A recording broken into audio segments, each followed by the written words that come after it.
Weddings are always weird. I've never been to a single one that wasn't weird.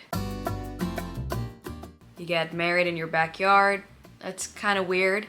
You get married in a church, someone you've invited is definitely getting smited on arrival. There are Disney weddings and casino weddings and Jack Skellington weddings and Star Wars weddings and Rick and Morty weddings and beach weddings. Weddings that some of us wish we had never seen.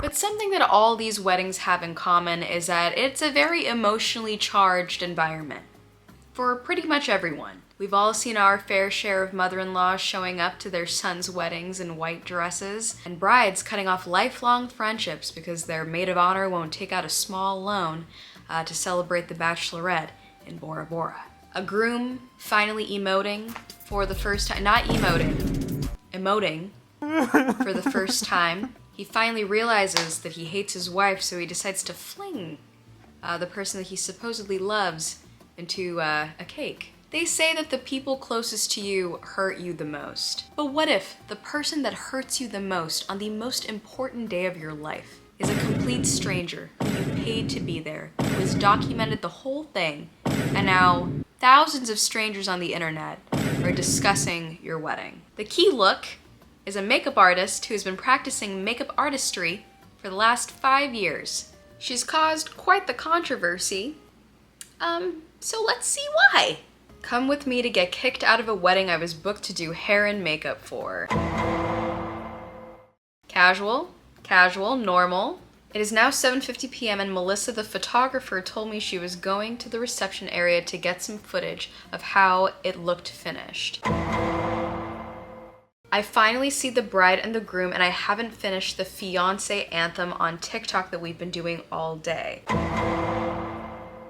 If you're not familiar with the fiancé anthem on TikTok, it's this cute trend that brides have been doing. That she's off the market, all her girls like period, and all his boys like yeah, and all she wanna say is my fiancé. I asked the bride if we can film another portion of the video. The groom immediately says no, very aggressive.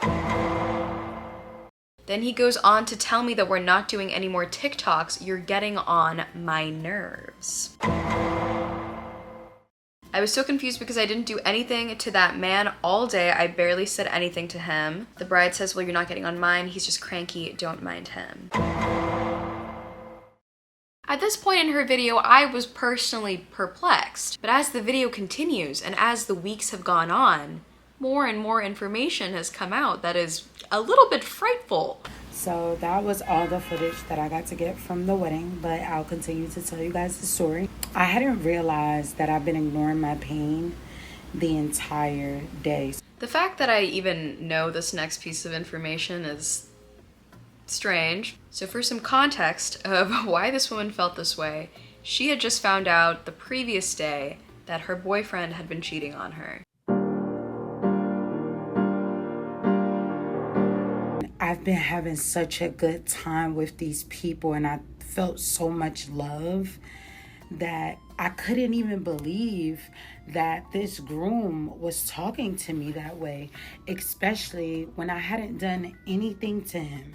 I hadn't done anything to anybody that day. The only thing I did was show up, do my best, and be my best. But obviously, I was doing something to get on somebody's nerves. I think we've all experienced someone like this in our lives, a coworker, a friend, a parent, whatever. Someone who feels like what they give is so unique and so necessary for every situation. It's great. It's great that you gave your all, although you were only hired for the hair and the makeup. As I am bursting out in tears, the bride is consoling me. And she's like, no, like, I don't want you to leave. Like, I'm so sorry. I'm really in tears because I just can't believe that all this stuff is happening to me this weekend. I'm in this crazy space. I was just so emotional. I couldn't do nothing but break down. I just felt so weak. It doesn't matter what the context is. Making a bride who is a stranger to you console you during her wedding is bizarre behavior. I felt so vulnerable, like I was being kicked while I was already down. I think when it comes to situations like this, if it's your wedding day and a complete stranger is losing their mind in front of you and sobbing, I think me personally, my knee-jerk reaction would be having them thrown out of the venue, like crewmates on a ship type vibe. But I completely understand if you're a little bit more people-pleasing to just say that everything is okay. When I got back in there, I went straight into the cocktail hour. I had my head held high. I'm not gonna let nobody break me down. I think if one person at a wedding, more specifically if the groom of a wedding, has communicated with you in a hostile manner, I would probably leave for good. Like, maybe he just had a moment. Maybe he just needed to cool off. I did nothing to him. I sit down and, I see the bride and we're talking and she's like, you're good, like, you're fine. Her mom telling me, stay. After she re-enters the function, she sits down with some groomsmen. So I'm sitting with the groomsmen. I'm chilling. They like, yo, you look tired. I'm like, yo, I've been on my feet since like 7 o'clock this morning. I left out at like 6 o'clock in the morning. When people tell you that you look tired, that means they want you to leave.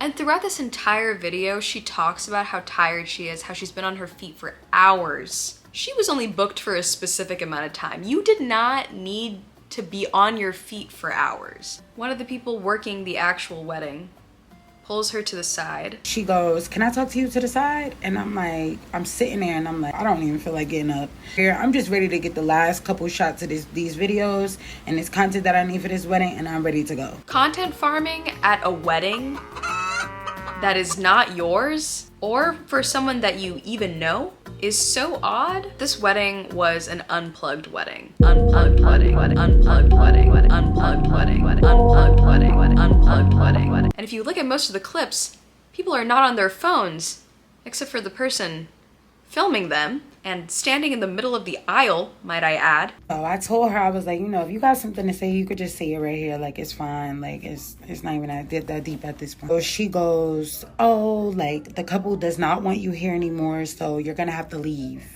I'm sitting there and I'm just like, I'm trying to process what's happening. The couple wants me to leave. Like, what did I do? Like, I'm just so confused. On top of that, this is just like super embarrassing. Whether I would have went to the side with her or not, this is something that I know was being talked about. I just genuinely do not know what I would have done in this situation. Well, I would have never put myself in this situation. So I pulled the bride and I was like, oh, can you come here?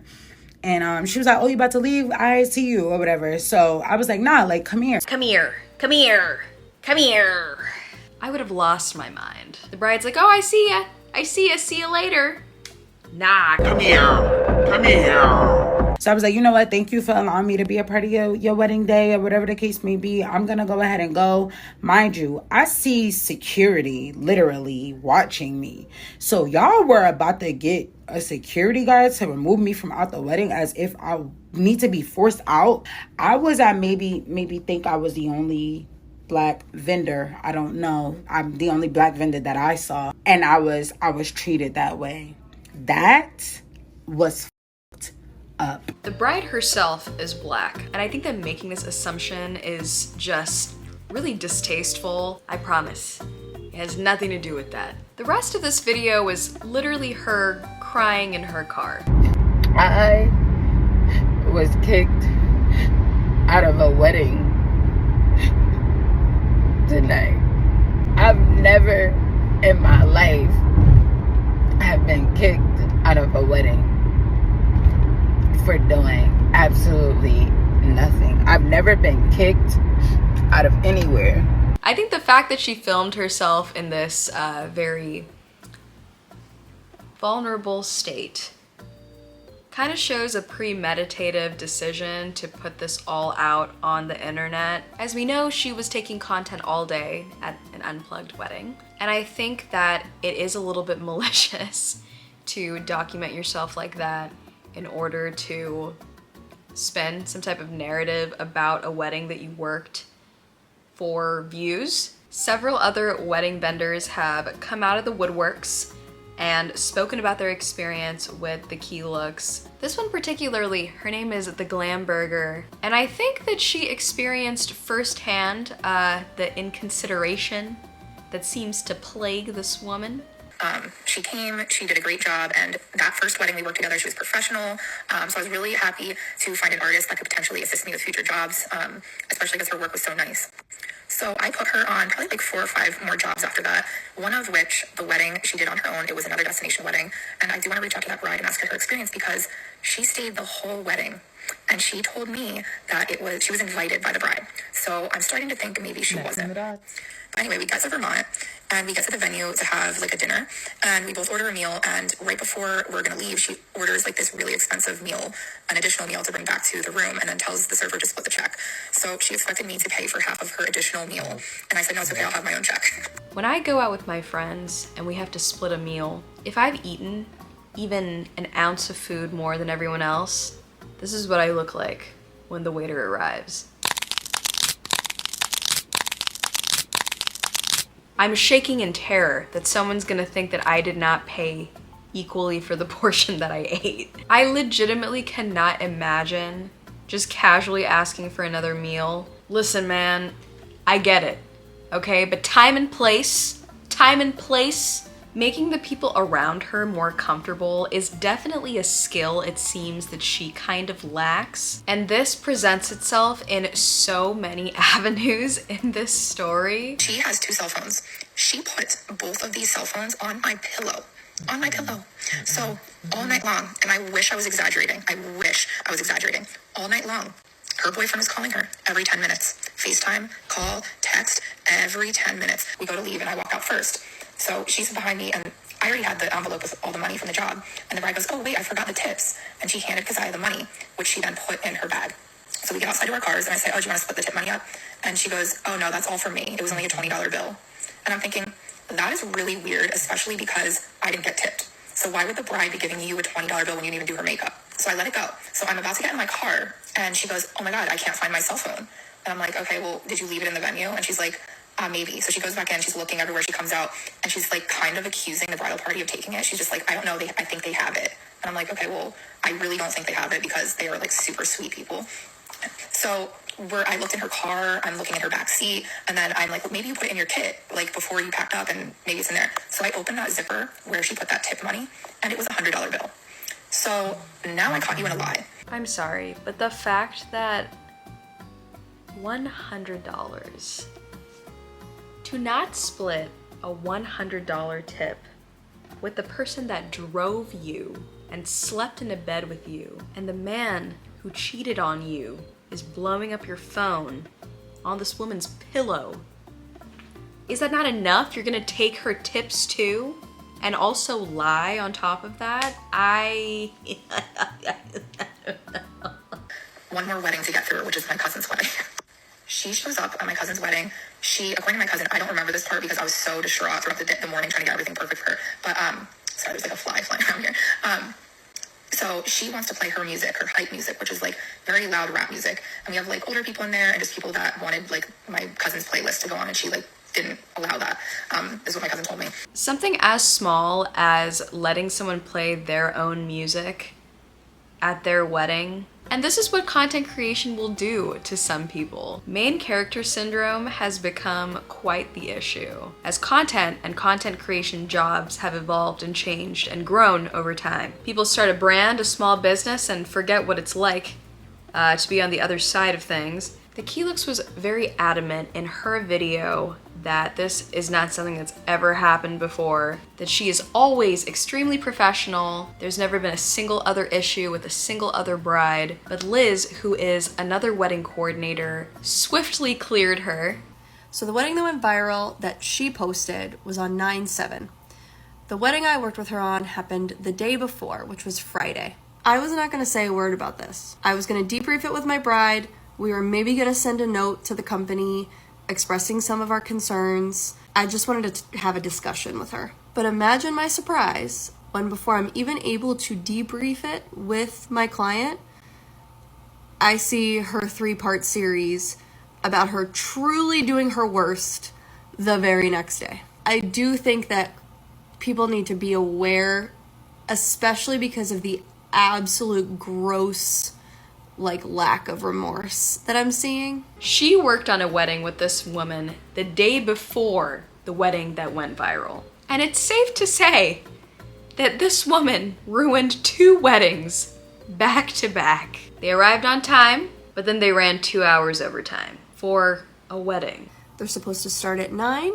They're supposed to be done at 3. They proceeded to start late and run 2 hours over time because they were too busy making dinner plans, taking TikToks, and shooting the shit together. They took a 40-minute lunch and apparently took breaks while they were working to make dinner plans for that evening, and apparently also took crying breaks. On top of that, she refused to do the makeup of the mother of the bride, took the bride out after she was done doing her makeup, and did a 10-take TikTok with her.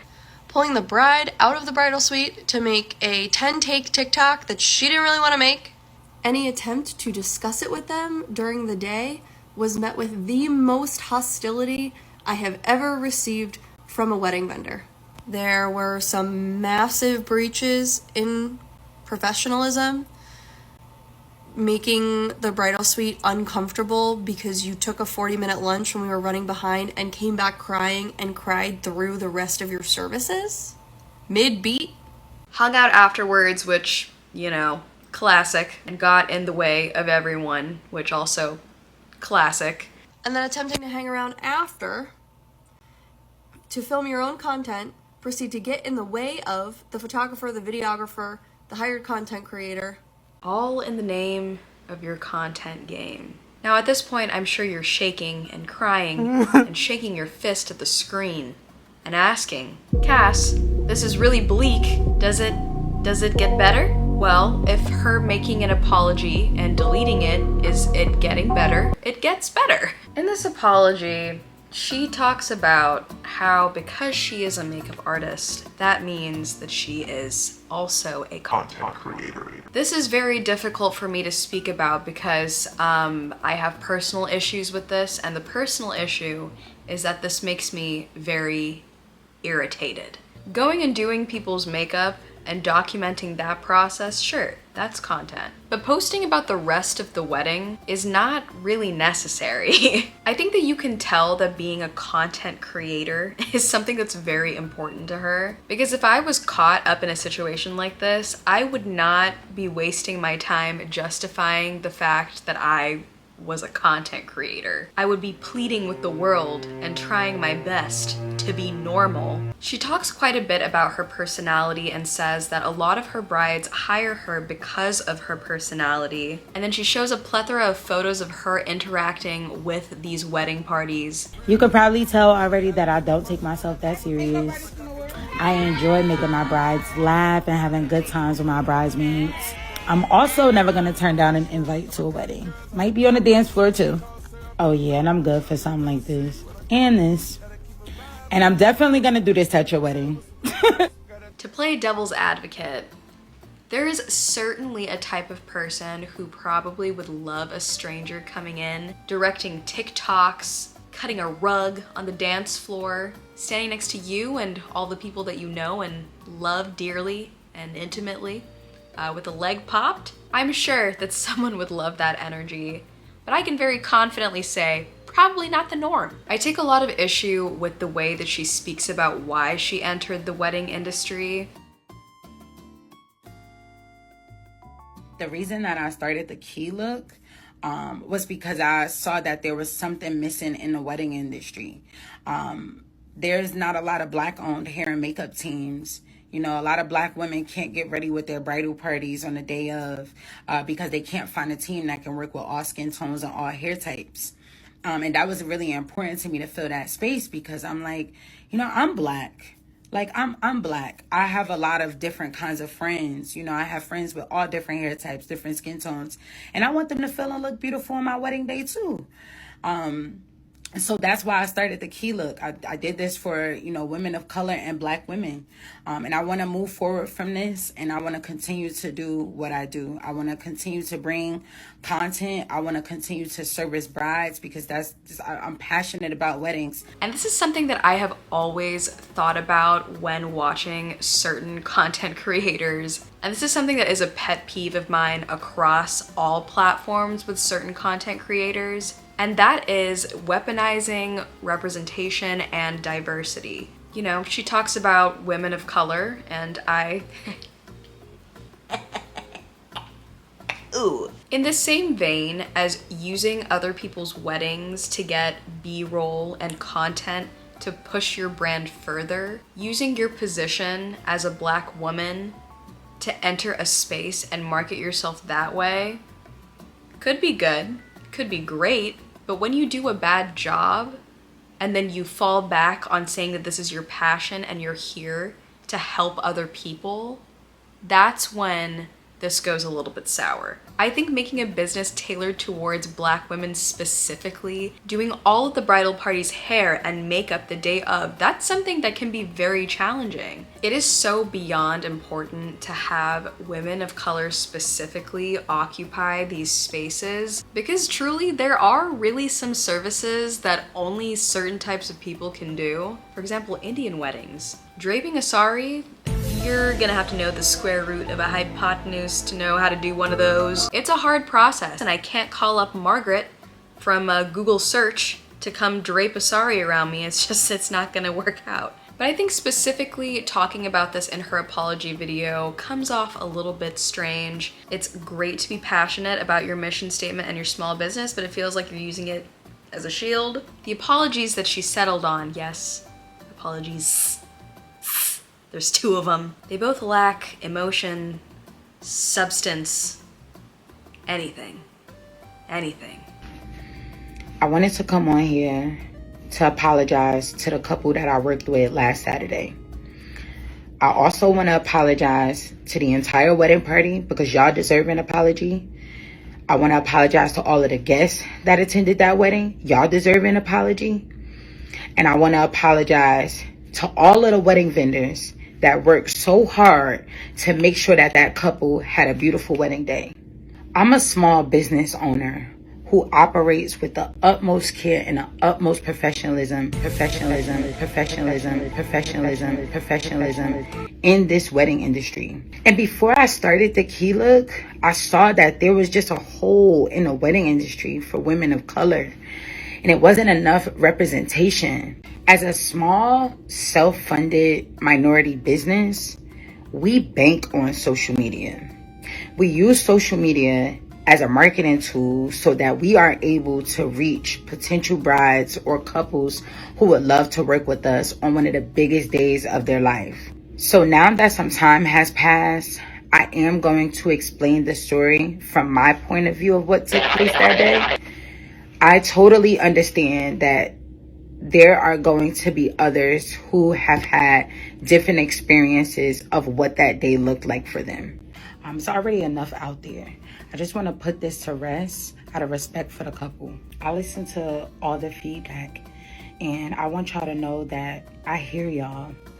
I take full responsibility for my actions, and I definitely recognize that there are things that I could have done better in this particular situation. I was emotional when I made those videos, and I also was emotional when I was on TikTok Live, but I'm human, and we all make mistakes. Ultimately, it's great that she apologized, but sometimes I think it's difficult to know if someone actually means it or not.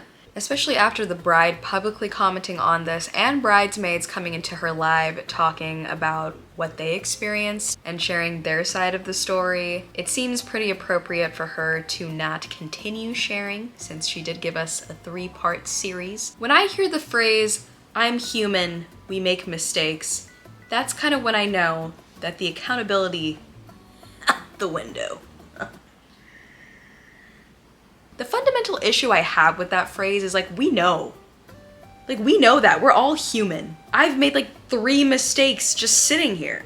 I don't need you to tell me that. The increased amount of social media and the content creation space and the widespread recognition of how beneficial it can be to small businesses and just down to the individual alone has caused this ever-changing dystopian landscape that breeds main character syndrome like two rabbits in an alternative woman's bedroom. People are learning how to sell things and profit off of things that are genuinely not beneficial for anyone else, but they're able to sell it in this flowery, beautiful way that makes people want it. But I'll say this, I think at the end of the day, it is really easy to see through people who just make content for profit, because it's very obvious when people make content because they love it. And it's also really easy to see through people who have these mission statements but are not actually passionate about these projects that they decide to start. There isn't anything wrong with furthering your brand through social media or making money off of these avenues, but when you're doing crazy shit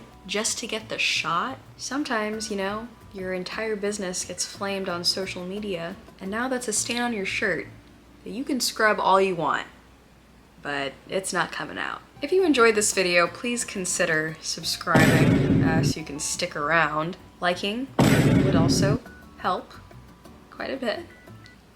Please. But yeah, interested to know your thoughts below. I'll see you next time. Bye!